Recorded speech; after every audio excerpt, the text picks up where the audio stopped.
नाजरीन, जंग कौन जीत रहा है? क्योंकि अमरीकी सदर ट्रंप रोज़ाना एक नई भड़क मारता है कि हमने ईरान के फ़ज़ाओं का कंट्रोल संभाल लिया, हमने उनकी जो बहरिया है वो ख़त्म कर दी, वहाँ पर ये है कि उनकी फ़ौज, उनकी क़ियादत को हमने ख़त्म कर दिया। इस तरह की रोज़ाना एक नई भड़क मारता है।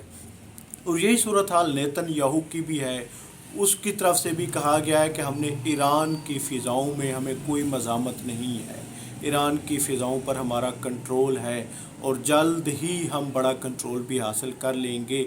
लेकिन इन तमाम भड़कों के बावजूद अगर देखा जाए तो ईरान की जानिब से कोई भड़क नहीं मारी जा रही, बल्कि एक खामोशी है और एक मज़ाहमत उनकी, एक यानी कि उनके अटैक भी नज़र आ रहे हैं। लेकिन दरअसल हो क्या रहा है? क्योंकि ईरान की तरफ से बेचैनी नज़र नहीं आ रही। तो जंग कौन जीत रहा है? जो बेचैनी है रोज़ाना, वो तो इज़राइल और ट्रंप की जानिब से नज़र आ रही है।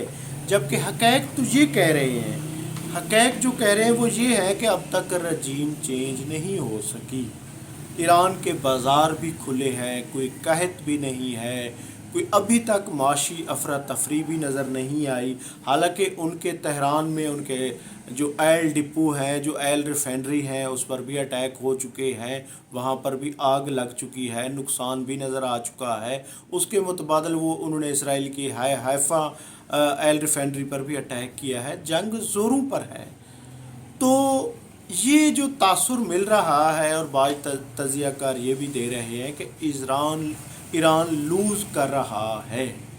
नाज़रीन, हक़ैक़ कुछ और कहते हैं, क्योंकि ईरान के बाज़ारों में भी चहल पहल है, तेहरान में, कम में, अस्फ़ान में, यानी वहाँ रौनकें हैं, और जबकि उसके मुकाबले बाज़ार भी भरे हुए हैं।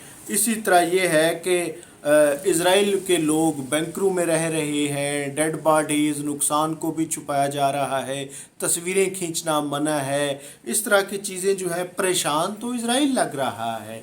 और फिर अमेरिका के तज्ज़ियाकार, साबिक फ़ौजी, और वो सारे इसको जंग पर भरपूर तनकीद कर रहे हैं। क्योंकि ट्रंप साहब तो चाहते थे कि जिस तरह उन्होंने वेनेज़ुएला में यानी 1-2 दिन का ऑपरेशन किया और वहाँ पे रजीम चेंज कर दी, ऐसा तो हो नहीं सका। उनका यही था कि 2-3 घंटों में, 48 से 72 घंटों में सूरत हाल तब्दील हो जाएगी, जबकि अब तो 2 हफ्ते भी, दूसरा हफ्ता भी लग गया है। तो ये क्या हो रहा है? ये जंग तूल पकड़ रही है, क्योंकि ईरानी कह रहे हैं कि हमारा हज़ारों साला कदीम पस मंज़र है, हम लंबी जंग के लिए तैयार हैं, बल्कि हम जदीद मज़ीद मिज़ाइल भी हमने अभी नहीं निकाले, उनका इस्तेमाल करेंगे।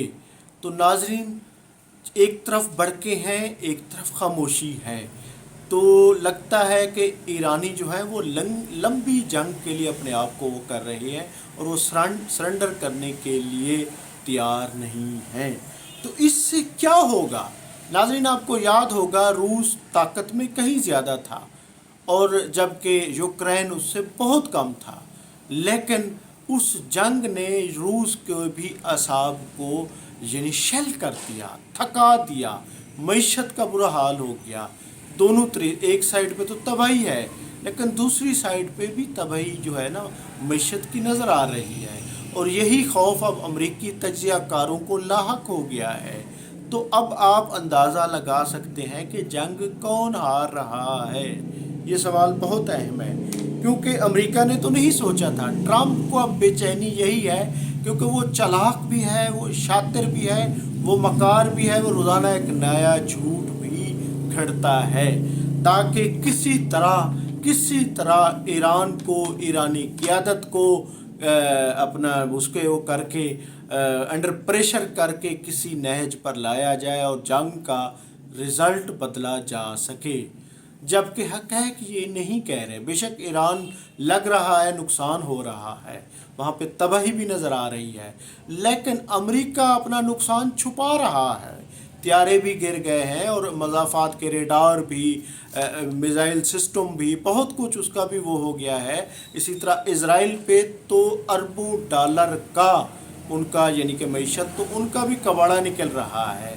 चीखें हैं, खौफ है, پورا اسرائیل جو ہے وہ بنکروں میں رہ رہے ہیں، وہاں پہ سنسان ہے، سائرن بج رہے ہیں، جبکہ ایران میں یہ کنڈیشن نہیں ہے۔ تو اس سے آپ اندازہ لگا سکتے ہیں کہ جنگ کون ہار رہا ہے۔ ناظرین، میں ہوں عبدالرؤف روفی اور آپ دیکھ رہے تھے تاریخ نامہ۔